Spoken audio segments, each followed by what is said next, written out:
Hey, we are Dr. Shane and Liz Watt, and welcome to the Be Healthy Naturally podcast. We are doing this podcast because we are trying to bring knowledge and education to create a new way of thinking about our health.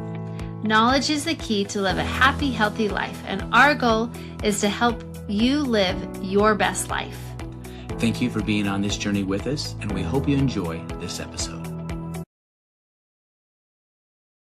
Dr. Michelle Jorgensen is a sought-after international speaker and DDS who transformed her traditional practice into a leading health-based model.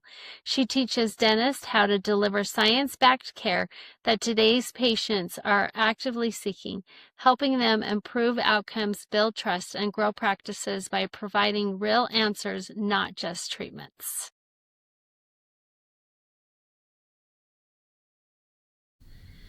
So thank you, Dr. Michelle, for being on. Do you want us to call you Dr. Michelle? I know that that's who you go by a lot. Or do you want to be Dr. Jorgensen?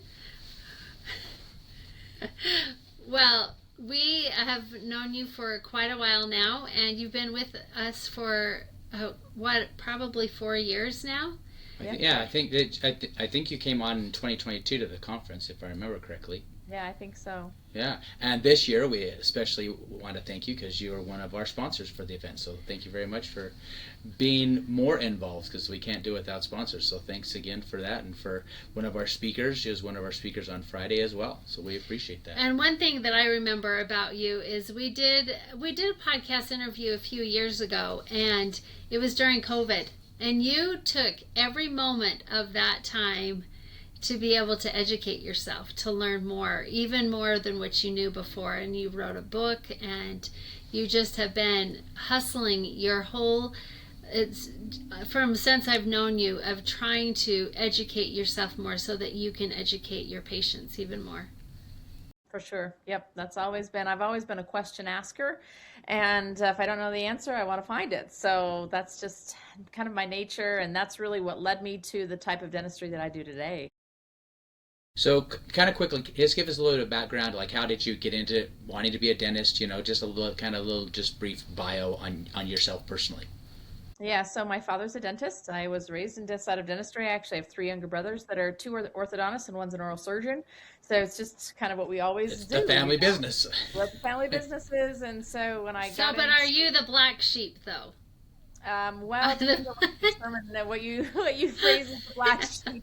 I definitely don't practice the kind of dentistry that everyone else does, but they're slowly coming around. So I think that the tides are turning inside of the profession, and they're also seeing the results that we're getting and just the answers that we're finding for people. And so, yeah, they definitely were not believers, but they're slowly starting to see the light.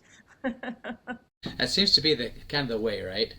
Yeah, it does. And that was me. I didn't know anything about any of the things that I'm doing now. And the kind of practice that I have now is completely, utterly different than what I imagined, than what I was practicing with my father when we first started. Nothing's the same, and it all came from just my own health journey and finding out that mercury was literally poisoning me, the mercury I was drilling out of people's teeth.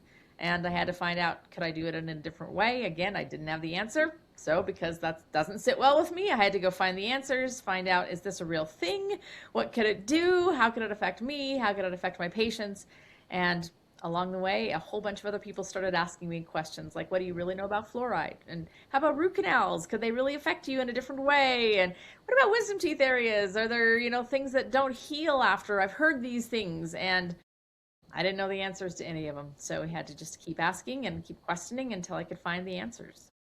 So the thing with like biological dentists, like they're like dressed in hazmat suits, taking out the mercury. So you were doing just regular dentistry and just like with the drills right over the top of it, sniffing all that stuff in, and I'm guessing that's kind of what you had some ill effects from that.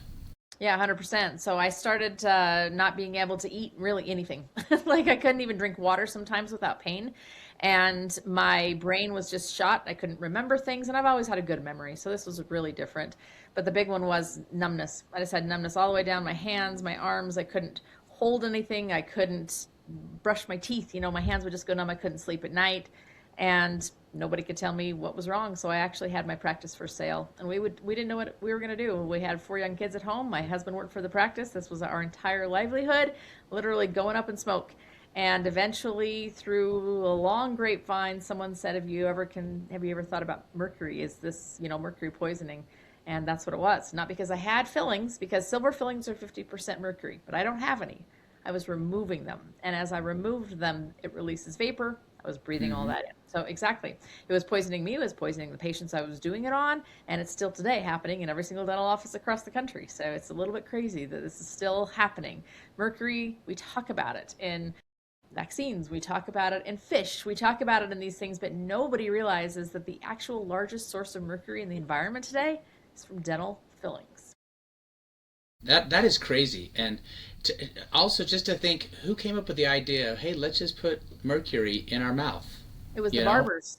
The barbers in the 1800s, actually. So they were the ones doing a lot of the dentistry, because you'd lean back, you'd get a shave, and they'd fill a tooth, or yank a tooth, actually, was the first thing they were doing. And pulling a tooth, it's actually hard. Wait. Barbers were the first dentists? Because they knew how to cut hair, they were the ones that could figure out. Back. So yeah, it was the doctors and it was the barbers. They were the two people doing dentistry. And pulling a tooth is actually really hard. People will say, there's like jokes about that. It's like as hard as pulling a tooth. Well, it's actually really hard. So it's hard to pull a tooth. That thing's ingrained into bone. I mean, it's not a simple thing. And, unless you work for the mafia. If you work for the mafia, you got some skills. Hard, but they still do it. But, imagine doing it not numb. So person screaming, you're just trying to yank, the thing's breaking, like teeth break as we're pulling, like it's just not easy. So they figured out they can mix liquid mercury, the liquid stuff, in the thermometer with silver shavings and could rub it together, mold it together and make kind of this putty. And then they could shove it in a tooth, so they didn't have to pull it. They could just fill a hole. They could shove it in a tooth and it would harden and it would take care of the tooth for a little while. So barbers started doing these fillings, and the doctors said, we actually think this is a really bad idea, because in the same time, mercury was being used to make felt hats. They were rubbing mercury on fur, and it was turning it into felt for felt hats. The old beaver skin hat, all these felt hats. And these hat makers, typically early 20-year-old men, were literally going mad. So this is where the term Mad Hatter. Yep. They were literally going mad. They got something called the Danbury shakes, where they would shake so bad they couldn't feed themselves. Everybody thought they were drunk. They were like dragging their feet, because they were literally their nervous system was being fried by the mercury. So the doctor said, we think this is a really bad idea, because it's doing this to these young men when they're exposing themselves to it in hat making. So we don't think it should go in mouths. But the barbers were like, you know what? It's actually really cheap. It's really easy, and lots of people are coming to see us, so we're going to keep doing it. And that's where they came to the United States with that barber profession, and started as part of just standard of care in the American Dental Association, clear back in the 1800s. So now you know the story. And I don't think most dentists know that. Well, they might do it. They might know it, but they don't know all of the pieces probably about that whole mercury toxicity piece and how it was killing people. Well, and I was a dental assistant 30 years ago, and we were still doing amalgam fillings then. She would go back to the little room and she would mix it all up. No, I would not. I would put it into the shakers. It's a shaker. It was like a pill bottle. And you would shake it, and then you put it in, and then you would put it into a little glass dish, and then you would... So she was getting all those scoop it up into those scoopers, and... I'm over top of, he's drilling out all of these amalgam fillings, and, we have a mask on, but, right, we learned during COVID that those masks don't really work. All it is so it doesn't spray into your mouth. Yeah, but it doesn't filter mercury. No, so I am just breathing this for 4 whole years of doing that, and so... See, so now I have scientific proof my wife's a little whacked. That's right, Mad Hatter, right there. Now I know. I'm right there with her, so it's okay. But yeah, this is a big deal, and it's just one of the. It's literally, it was the tip of the iceberg for me. When I found this out, I had to figure out, could I do dentistry and not breathe it in anymore? Could I keep drilling out mercury fillings, because they're not good for teeth either. They actually expand and contract like every metal thing does. As it gets hot, it gets bigger. As it gets cold, it shrinks.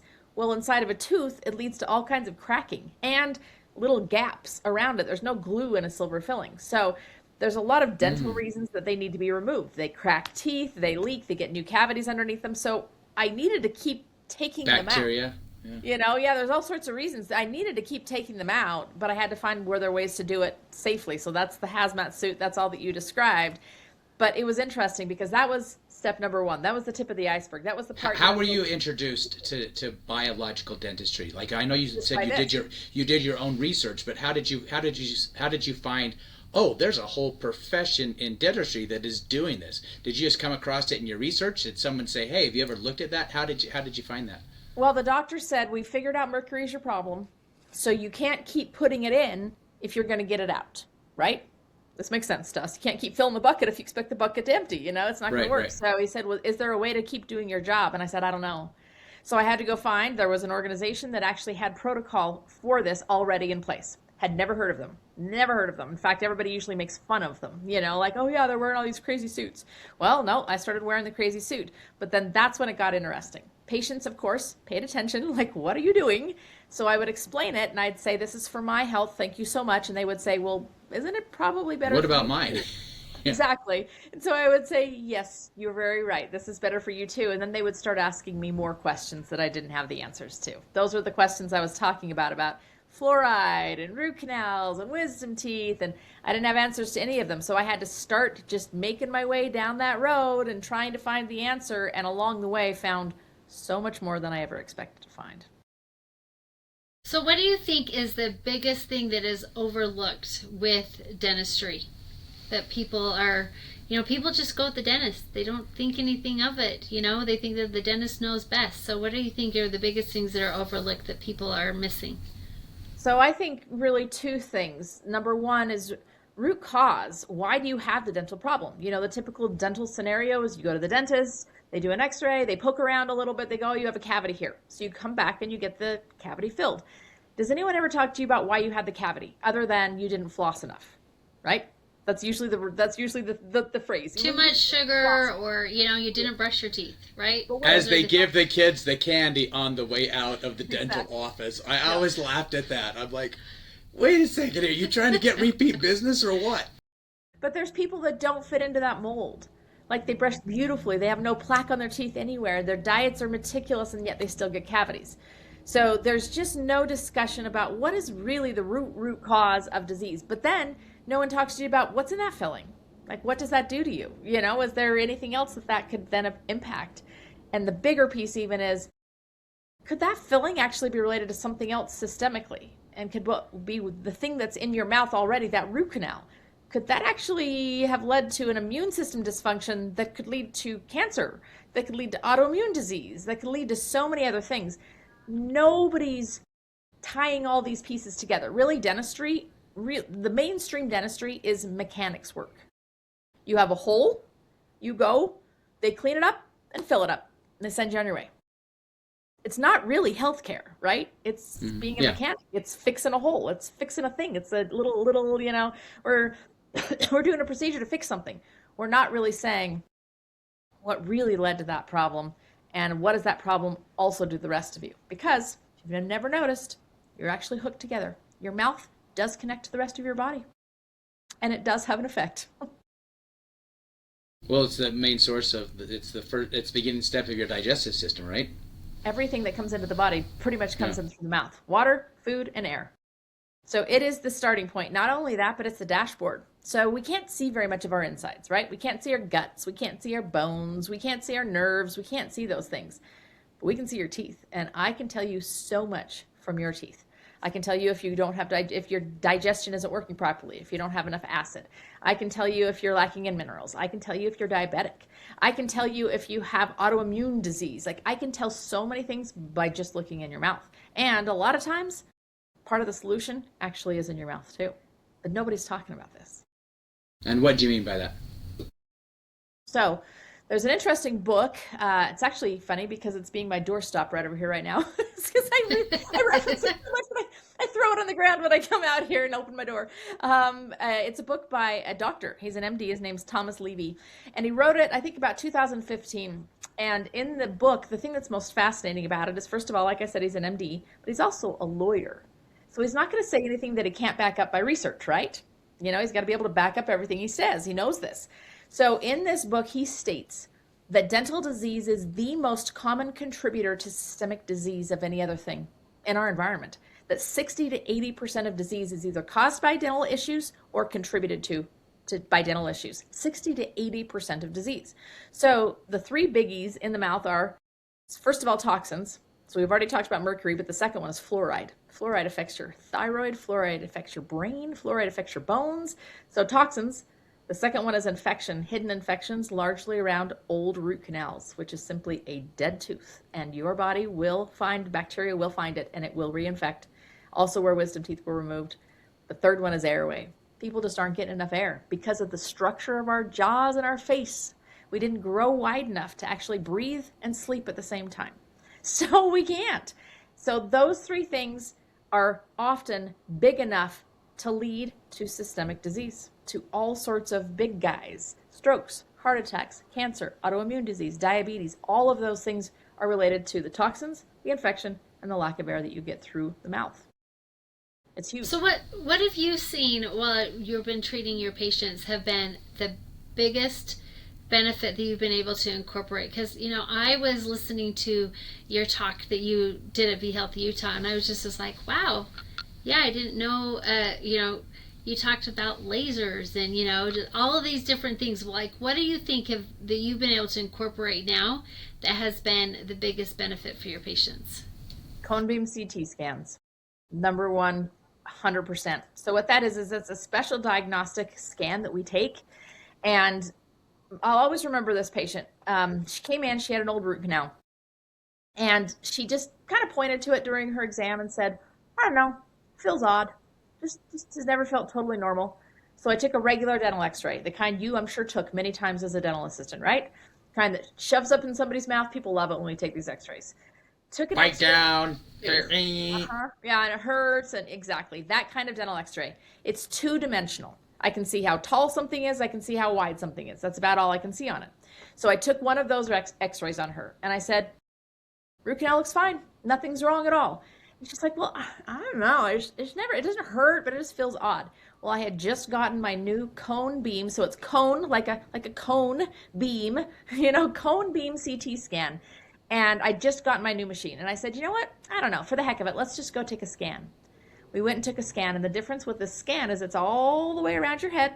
Different than the all the way around your head that most people have usually had when they had wisdom teeth out. All the way around your head in 3 dimensions. So I'm able to literally turn your head upside down, inside out. I can cut through slice by slice by slice. That's what a CT scan does. Took a scan. I couldn't believe what. There was literally a quarter-size hole in her jawbone that had been eaten away by infection at the end of the root canal, and I could not see it. With the regular x-rays. With the regular x-rays. So these are the kinds of infections that are lurking in people's mouths every single day at the end of old root canals where they had wisdom teeth removed that are completely not visible on a dental x-ray. So it's not that dentists are ignoring it or covering up or any of those kinds of things. They simply can't see it. So when I saw that day, I said, I will never have a new patient come into my practice that does not get one of these scans. And so on a daily basis, we find massive jawbone infections that we had never seen before, massive sinus infections that are actually from infected teeth, airways that simply cannot breathe at night whatsoever unless they are squeezing tight, engaging muscles, which means they're sleeping so poorly. Jaws that we can actually determine why are they popping and clicking and why are they in pain. We can see so much that I just couldn't see before. So how long has that science been out, like the cone beam? Has that been like 5 years, 10 years, 20 years? How long has that been out? 10 years in real clinical practice, but really probably the last 3 or 4, it's become pretty commonplace. Not every dentist office is going to have one. Yeah, so like general dentistry, are they going to have them? Or is it just more on the biological side? Probably maybe 30% of general dentists might. If they're doing some specialty procedures, if they're doing dental implants, if they're doing a few other things that they need to see that 3-dimensional scan, they will have them. But typically a specialist always will have them. And biologic dentists, there's no way I could practice without it. Well, and unfortunately, I'm sure that little machine is a hefty bill. That's only part about of it. $120,000. Yeah, exactly. Yeah, That's all. That's the problem in all the stuff that we do as doctors. Exactly. Is there's a lot of cool things out there, but man, they can all start costing a lot. And yep, I don't buy into a lot of the tools and gadgets and gizmos, but that one's a non-negotiable for me. So if anybody has a root canal, if anybody had their wisdom teeth out, if anybody has adrenal issues, fatigue issues, hormone problems. If anyone's actually had cancer, you need to go get a cone beam CT scan. I've yet to find somebody who had or has cancer that doesn't have an infection in their mouth. And I've been in this for 29 years. And are you relating that tooth? Because I know that there's each tooth goes to a organ, a area of the body. There's that kind. And I don't even know what that's called. I just knew that I'd learned that somewhere along the way.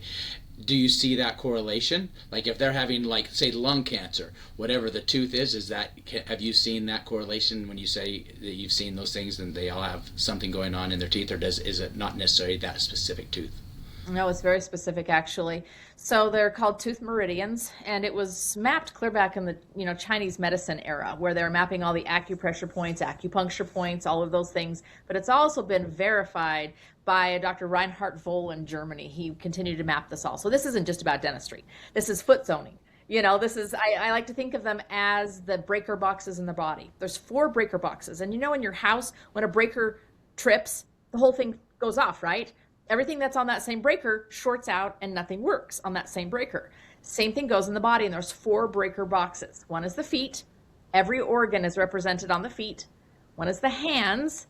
There's all sorts of acupressure. If you're coughing, you're supposed to grab right here. It's like the lung point. The ears, which I find very interesting, and the teeth. Those are the 4 breaker boxes in the body. Every single organ system is represented there. And if you short circuit one of those breakers, it will short circuit everything else on the line. So you mentioned lungs. Well, guess which tooth is on the lung meridian? Lower molars, first molars. One of the most common teeth to get to have, yeah. Because it's the first tooth that... And to have cavities and things of that nature. Yeah, cavities. Right? It's the first tooth to have cavity. First tooth to have a root canal usually is a lower and upper first molar. That's lung, large intestine, and stomach, spleen. So how many people have stomach and digestive issues? So hugely related. One of the ones that's the craziest story I've ever seen is I saw a guy. I saw him for the first time, walked in the room, and he was kind of orangish. And I just couldn't quite get over it. Finally, in the visit, I said, has anyone ever told you you're orange? Like, I'm pretty blunt. Are you doing some spray tanning that just went bad, or what? Exactly what he said. He said, everybody asks me if I do fake tanning. He said, I've never done fake tanning in my life. Well, we did a cone beam CT scan and found out that when he was 12, he'd hit his mouth on a trampoline and he'd killed these teeth right across the front. They all had root canals. Guess what the liver meridian connects to? Right here. He was literally jaundiced and had been ever since he'd had those root canals done. So there is a direct correlation. If you have breast cancer, if you come into my practice, you have breast cancer, I'm going to say, where's your root canal? They're going to point right here. And it'll be on the same side as their breast cancer was on, because it's a direct connection. That's one of the most researched connections, actually. Now, I want to be clear, though. The root canal didn't cause the cancer. That's not what happens here. The root canal causes a short circuit. And now the body is unable to care for itself the same way along that line, because it's lost power. It's lost the ability to heal itself because of something that's infected on that same line. Does that make sense? So root canals don't cause cancer. Root canals don't allow the body to keep themselves well. And that's all cancer is the cells actually they form funky. It happens all day long, every single day. Like in today, all 3 of us had a cell that formed wrong. But our immune system went, wrong cell, go take care of it. And it destroys it.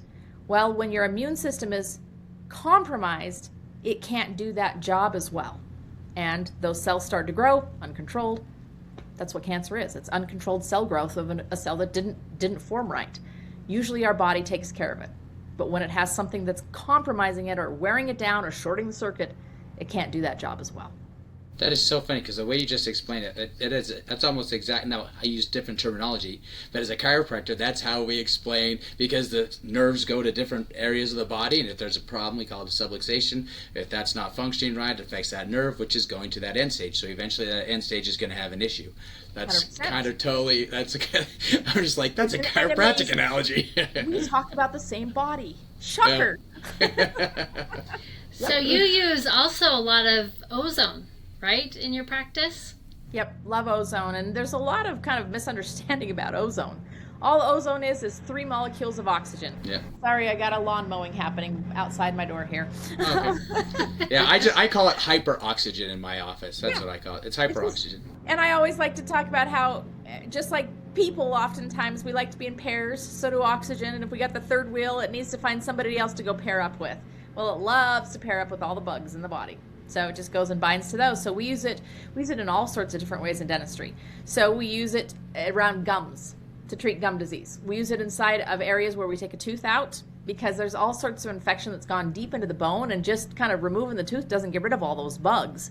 We it's it underneath. This is actually my favorite place, my very favorite place. We call this root canal prevention. So let's say you have a toothache today and it's sensitive. You're drinking something cold and, oh my gosh, it's so sensitive. That's a good sign, because it's still alive. But you go to the dentist and they say, you need a root canal. You say, you know what? I think I'm going to get a second opinion. So you come and visit us. And we say, it's still cold. It's still alive. We can save this tooth. So what we do is we remove the cavity all the way down to the deepest layer, but we leave the very last bit there that's keeping the nerve covered. As long as the nerve's covered, the tooth is going to stay alive. But in the past, we had to remove all that cavity because the cavity kept progressing. Well, no. With ozone, what we do is we use ozone right there in that deepest layer of cavity. It kills all the bugs. And a cavity is just bacterial infection in the tooth. Kills all the bugs that are invading the tooth. So now it's sterile. It's not going to progress.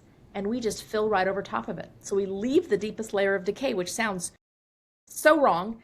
Leave it, sterilize it, kill all the bugs, fill right over top of it. We have about a 93% success rate of saving teeth that someone has told them you need a root canal. So when you're doing that, because I actually do ozone in my office. I shoot ozone into joint areas. My license doesn't allow me to shoot into the joints. I have to be clear on that.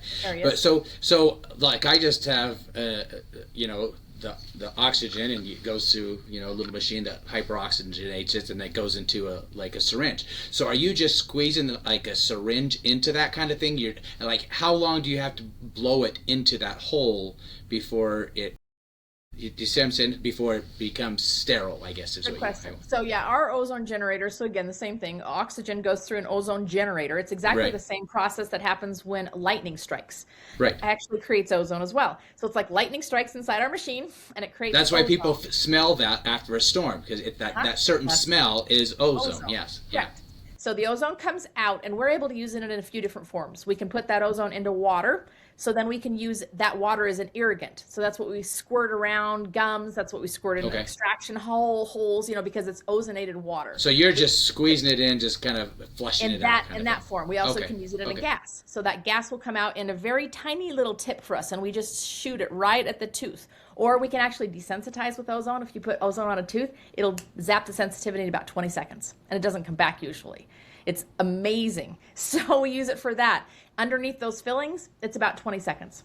You can see the tooth change. You're using this ozone, and it just kind of tightens up and turns whiter. It's crazy to see it. So we use it. Yeah, because you think a tooth, how's a tooth tightening up? Because you think a tooth's hard. Yeah. Yep. Because it's called cavitated tooth, which is full of the bugs. Basically, it's killing all the bugs. Yeah. So it just changes. We use it in sinuses. We use it in noses. We use it through the ears because it can get into the entire head and neck area. We use it in all sorts of ways, ozone. I remember just when I was working with my dentist, and he's trying to fill the tooth, and all of a sudden it's like nicks the nerve, and it's like, you need a root canal now. And so then they put in just a temporary filling type thing, and then schedule them to come back in to get a root canal. And if you nick it though, if you're working with somebody, how do you know that difference between when you're getting too close? Because if you nick it, then don't you then have to start to be like, okay, we have to extract it then if you're not going to do a root canal? Used to be. Actually, ozone can be used at that point too. Ozone can treat that little nicked nerve area. Help the healing and then we have process. A special medication we can put over top of it. That is not as successful as if we don't nick it at all. So that's our goal. We use something called caries or cavity detection dye. So we put it right on the tooth, and it turns the cavity a color, turns it bright pink. So we can see it really, really well. So we can carefully remove the cavity in very small incremental layers so that we don't nick the nerve.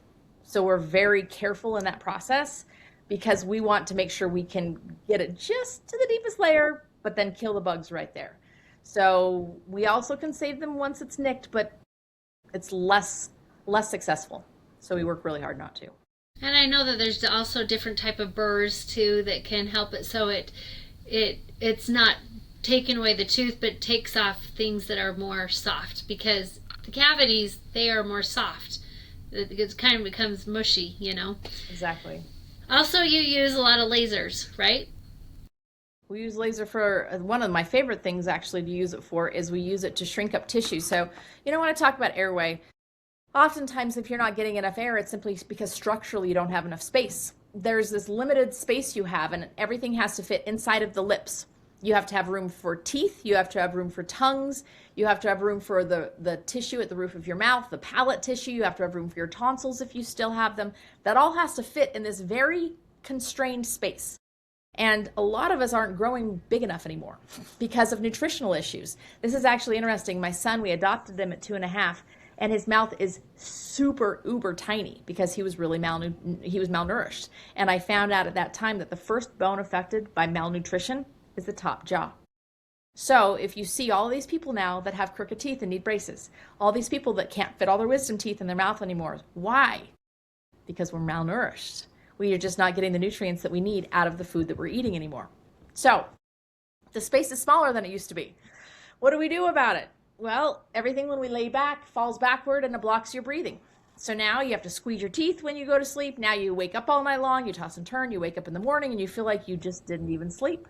Why? Because you really didn't. You didn't get into deep sleep. You couldn't, because you would have suffocated. So what do we use the laser for? We actually shrink up the tissue at the back of the throat. We get it up and out of the way so that when you lay back, you can still breathe and sleep at the same time. So that's one of my favorite things we can do. We also use it for tonsils. So does that hurt when the process is done? No, it feels warm. It's just shrinking up the collagen fibers and stimulating kind of their tightening and their tension up back there. So we're not removing tissue at all. We're just tightening up collagen. And then it stays tight? Stays tight. We have to do it 3 times in a row, about a month apart. And then sometimes we have to do a touch-up every couple of years, as just anything, unfortunately, like my cheeks are showing you, everything starts to sag over time. I do not like this at all. So do you put the So laser... you've been laser in your face, is that what you're telling us? You can. I don't do it, but I ought to. So we also use You've got that $100,000 machine, you might as well, right? Be doing it. We can shrink tonsils too. If tonsils are in the way, and that's the reason the kiddos are not breathing right, because there's so much about children's airway issues that people don't understand. This shows up as ADHD symptoms. This shows up as dark circles under your eyes, as bedwetting, because they're not getting into deep sleep, and it's leading to a lot of, it's called ammonia basically in the bladder, and you dump, and so you get bedwetting later, long past when they should be wetting the bed. You get a lot of just kind of can't focus during the day because they didn't sleep well at night. So what do? They go to the ENT. The ENT says, let's take their tonsils out. Right. Tonsils actually weren't the problem. The tonsils worsened the problem, made even less room for breathing, but we just shrink them. And we try to figure out why they're swollen to begin with. So instead of taking things out, we work with them and help them. So is that the main thing you guys do for like sleep apnea? Is that the main That's thing you do? That's one of the things we do. But again, talking about structure, so I don't do anything where we just hold your jaw forward or anything like that long term, because research shows if we just hold your jaw forward, it's going to affect the TMJ joint. After 4 years' time, you're going to have irreparable changes here. And often people can't touch their back teeth anymore. We don't do any of that. So what we do is we say, well, what's the problem? Well, there's not enough space in there for your tongue and your tissue and your teeth to fit inside of your lips. So let's actually make more space. So we do what's called airway or expansive orthodontics, where we're actually expanding things out, tipping teeth out, making more space in the mouth, plus shrinking up tissue. So it's usually a combination of efforts there. So when you say orthodontist, people think of wearing braces and things of that nature. So are you having to do that again too then? Sometimes, and usually what we're doing clear braces like Invisalign. It's a different kind called Candid, specific for airway. But yeah, it's clear braces, and we're literally moving teeth so there's enough room for the air to actually fit behind your teeth.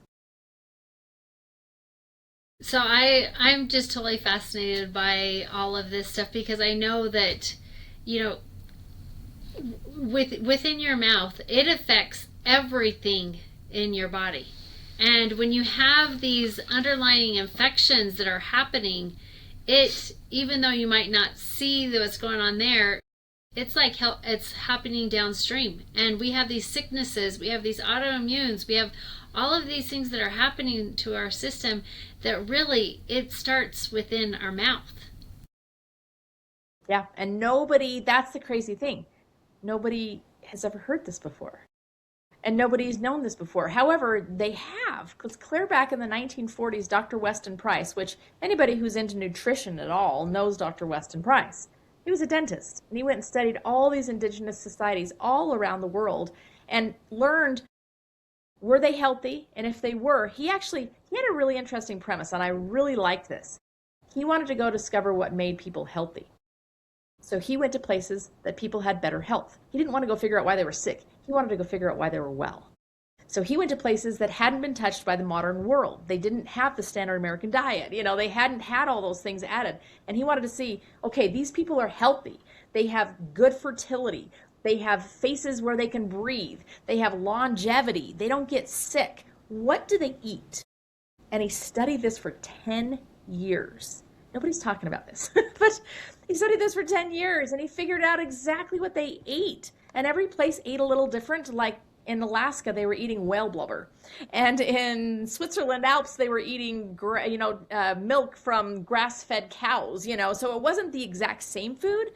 It was the constituents of the food. What were they made of? People call it macros now, right? Or what was in the food that actually made them healthy, made them well?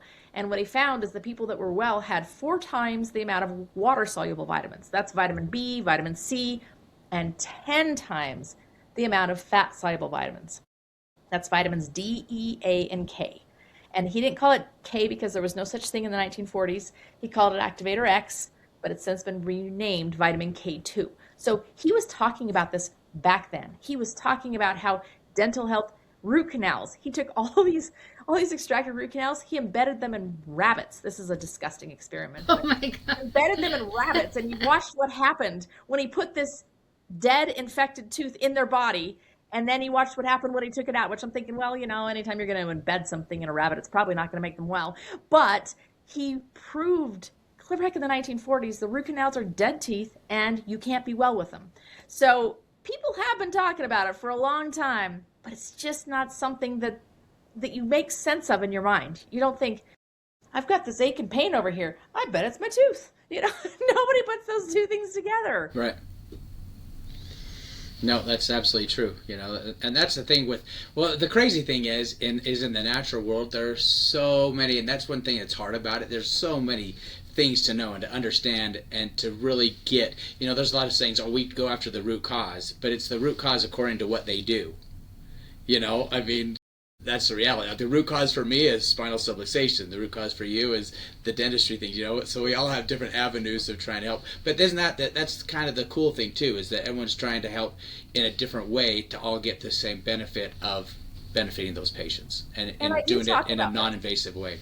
Yep. Because if you think about it, a lot of healthcare providers think about wellness as kind of like a bucket, and our bodies are very, very resilient. We can deal with a lot of stuff and still keep performing and still keep doing what we're supposed to, what we want to do. But there comes at a point when we get enough in the bucket, subluxations, nutritional issues, dental infection, you get enough in the bucket that the bucket's going to tip over. Yeah. Then we call this disease, right? Well, it's not that you have to address every single thing that went in the bucket, because you maybe can't. There may be some genetic issues that are in the bucket. There may be some environmental issues in the bucket that you just can't do anything about. You just have to get enough things out of the bucket that it can tip up again. So it may be that your big enough thing was your subluxations. It may be that it's, your nutrition. It may be whatever it is. But here's the interesting thing about dentistry, and I know I'm a dentist, so I'm going to say this, but dentistry actually fits in a lot of the categories that go in the bucket that lead to disease, because we have toxins, we have infection, and we actually have airway, and air is literally, we can't live without it. So dentistry has a huge impact because it's 3 big pieces that help to tip the bucket over. Does that make sense? Mm-hmm. I'm not going to fix your nutrition. I'm not going to fix your hormones. I'm not going to fix any, subluxations and nervous, things that are happening. But I'm going to take away toxins. I'm going to get rid of infection. I'm going to actually help you breathe at night. So your body's going to go, okay, now let's work on some of these other things. But I'm well enough that I can start on that path to getting better. So that's why dentistry has a very large impact, because we're more than just one thing. We can actually affect a lot of things. So what are some things that people can incorporate right now to just get a better health within, we're talking about dentistry, but as we know, it's a whole encompassing, because you have a whole line called Living Well with Michelle that, just bringing health to people. So what are these things that people can incorporate to be able to live a better life? So the first thing I tell everybody is just stop using fluoride. There's actually zero reason for it anymore. Hydroxyapatite is the mineral your teeth are made of. So a cavity is simply a deficiency of minerals. When you get acid on the tooth, it pulls minerals out. There's a hole that's left behind. Bugs crawl in. That's what a cavity is. So fluoride changes the structure of the tooth. It makes it more resistant to that acid, but it doesn't actually heal anything or fix anything. Hydroxyapatite does. That's what was pulled out. So what we do is we just put it back. Fluoride affects your thyroid, it affects your brain, it affects your bones. Yeah, it's toxic. It's toxic. So we don't need it anymore. We didn't have an alternative. I mean, for years I used fluoride. I didn't know any better. We didn't have an alternative. We do now. Isn't that awesome? It's amazing. We have something else that works just as well and isn't toxic to the body. It's literally what your teeth are made of. And is that what your toothpaste is made out of that you sell? Hydroxyapatite. Yep, that's what it's in. So we have tooth powder, toothpaste, mouthwash. I don't care if you use mine, just go use somebody's. Just don't use fluoride anymore. There's no reason for fluoride. Well, even the national brands are starting to put that into their. You got it. Everybody's waking up. Thank heavens. Well, and they're doing like more charcoal, and they're like, because they're realizing that instead of doing the fluoride, they're doing the charcoal. It's like they're slowly getting there, but So hydroxyapatite is the magic word. That's what you need. Hydroxyapatite. Okay. There's some intricacies about how much and what shape and those kinds of things. Go on my YouTube video. We'll tell you all about that kind of stuff too. But hydroxyapatite is the big one. The next one that I really encourage is if anybody has had a root canal or has had their wisdom teeth out, they really need to get a cone beam CT scan. So those are the two starting points I tell anybody. Stop using fluoride, get a scan if you've had any of those things, and find out, could this be a contributor to what's going on? Because like you said earlier, you can have a regular x-ray, it doesn't see it. Can't see it. Can't see it. I've seen so many people, literally, they've had holes eaten through the bottom of their sinus from an infected root canal tooth. They've had 3 sinus surgeries. The ENT can't figure out why their sinus keeps filling up again. It's the tooth. Nobody looked at it. Drives me insane. People how come they're not getting notified? Yeah, why are these ENTs not getting the picture on this? They're not looking for it. So are they not doing cone beam stuff? They're doing CT scans, but they're doing specific sinus scans. So they're looking up here. Gotcha. Okay. They're not looking. So they're missing down here. Yeah. So every single day, every single day we find something. Those are the 2 biggies I would start with. Well, that is great information for us to end on. We are short on time right now, and we want to just thank you so very much for your insight, for your knowledge, for your understanding, and for the doctor that you not only started out as, but what you've become, because you really have taken to practice the word doctor, which is actually teacher, and to really try to educate yourself so that you can help educate your patients and those around you. So thank you so much for all that you do in our little world that we have here in this area. So thank you very much, and we appreciate you being on the podcast as well as being involved in our conference. So thank you so much. So where can people find more about you? And I know you have books, you have YouTubes, you have I don't know, you probably even have your own podcast. I don't know what you have here. Tell us more about where people can find more about you. Yes, so if you're interested in the dentistry and you're in Utah or even anywhere in the surrounding area, we get people from all over the world. TotalCareDental.com is our dental practice, and I promise we have answers if you have questions. So we can help you with those. And you're in American Fork? American Fork, yep. And all the products that I've talked about, but especially all the education. I release 1 to 2 YouTube videos a week. So there is so much content. If you want to know anything about what I've talked about, just go on the YouTube channel. All of the products, everything is at Living Well with Dr. Michelle. So that's going to be the website, Living Well with Dr. Michelle, as well as YouTube, Instagram, Facebook. I'm all over all of them. Just go check it out. And I want, before we sign off, to thank the two of you. You have really pioneered things in the wellness world inside of Utah, and I see the sacrifice you make, and it's a lot. And we really appreciate you and our businesses, because you have done so much to forward this movement and to make this information available for people. So thank you both. Well, thank you. We appreciate that. Yeah, Shane's it's gonna not get a little always emotional. it's not right? always the easy thing, for sure. That is for sure. So do you speaking of that, do you turn your YouTube videos, do you turn them into a podcast? Because that's something you might want to do, just so people can listen to them instead of watch. We're starting a podcast. Oh, okay. Yep, Well, if you have all this stuff on YouTube, all you have to do is hit the play button and just turn it into a podcast. Yeah, that's something. So much information, awesome. And it's just my love to be able to teach people what they don't already know, and I try to do it in a very simple way. Yeah. Simple, understandable, straightforward. If you have a question, go check it out. And a wealth of knowledge.